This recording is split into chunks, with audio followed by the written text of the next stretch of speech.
sick and tired of the government not having access to all your personal data?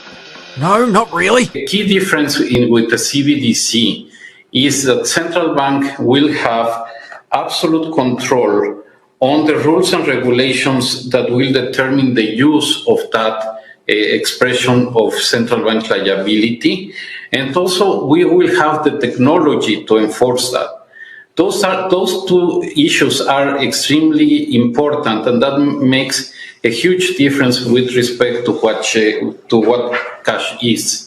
Making it easier, essentially, to live your life online, but with the minimum amount of sharing of documents. Life is about to change for every Australian, introducing one central digital identifier for each and every Australian. The reality is this is the most significant legislation I've seen in my time in the Senate. It's the glue that holds together the digital control agenda by which every Australian will be controlled, corralled, exploited and then gagged. We are looking at what I think is going to become the spine of a future control mechanism over the Australian population. And you can't do the sorts of things you see in places like China with their social credit system until you have a digital ID system in place. You sometimes wish you could just store all your sensitive identification documents in one centralised digital system that's designed and operated by the government? Huh? No, not at all. Go away.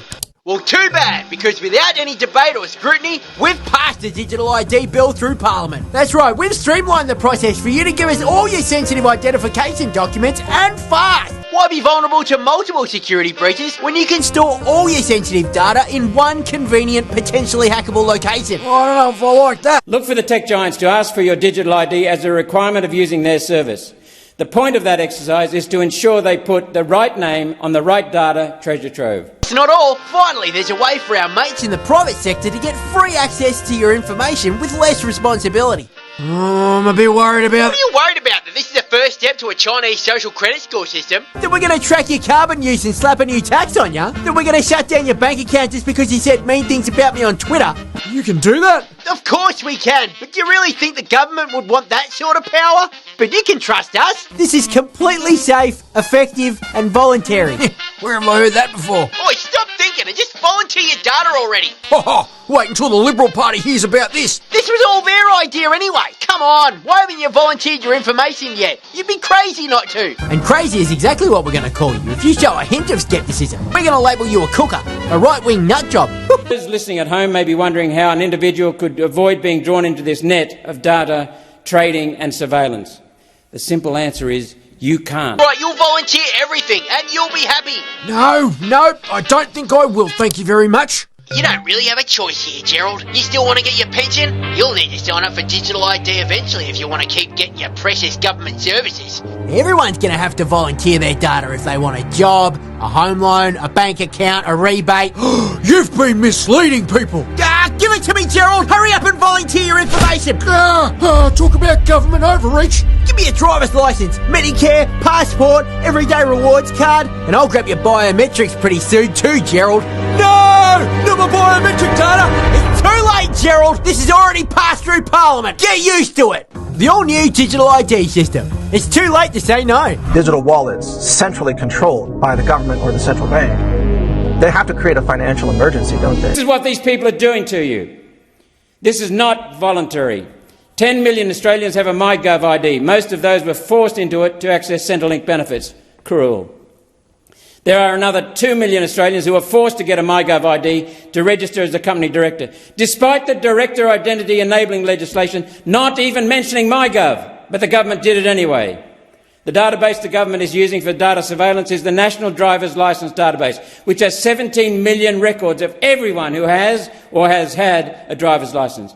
This government doesn't need an excuse to further digital control for everyday Australians. Socialists love control. Socialism needs control. For socialism to exist, there must be control. The government knows control will be used by government to identify people who say mean things on social media to speed up enforcement of our new laws against saying home truths to crazy or dishonest people. Will tell you that a collapse is coming that will change everything. They know once America and the Western world see what's going on, when people really understand, things are going to change. So it's a race. Do we wake up before they put us in a cage, a digital cage? That's really what's happening. So I don't know when, but they need us in a digital cage, and the best way to do it, and the last way to do it, is a total meltdown of the financial system of the West. Really what we're getting here is a system which is going to centralise control and give government the ability to turn people on and off. And we saw that, of course, in Canada with the freedom protests.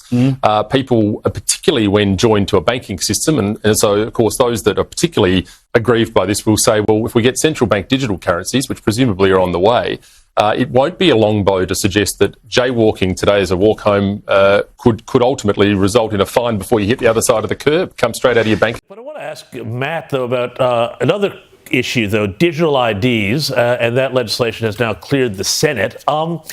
Given everything that we know about the possibilities of these things to be misused, the way that things that start out as sort of convenience things and, oh, you won't have to show your paperwork for this or that, and everything we went through during the pandemic, the potential for this to really limit people's freedoms and to be tracked everywhere they go. We know with metadata, they started talking about, child exploitation material and stopping drug smugglers. And it actually, I think, even wound up being used by a local council to catch somebody recycling wrong.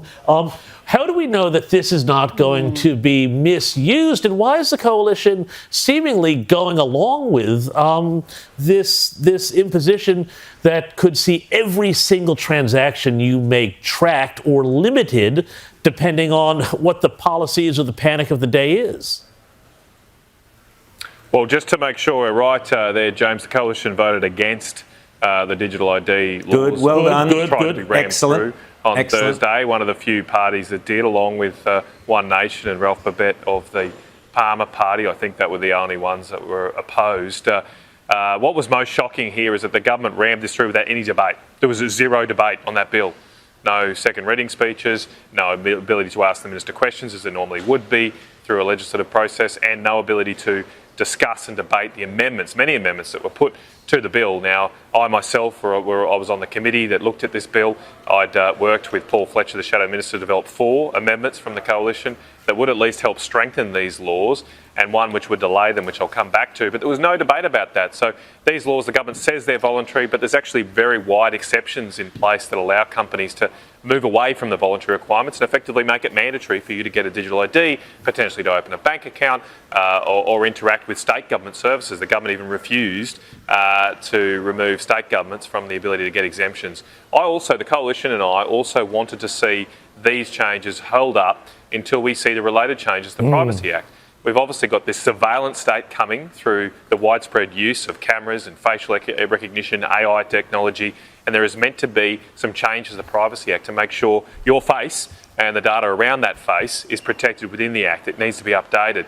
And a lot of groups, civil liberty groups, some of which I normally wouldn't support, but did want to see those reforms done first before we allow private businesses to expand their use of digital IDs. And the government's refused to contemplate even those amendments. It's rushing ahead with these digital ID changes. And as you say, you've got to ask why.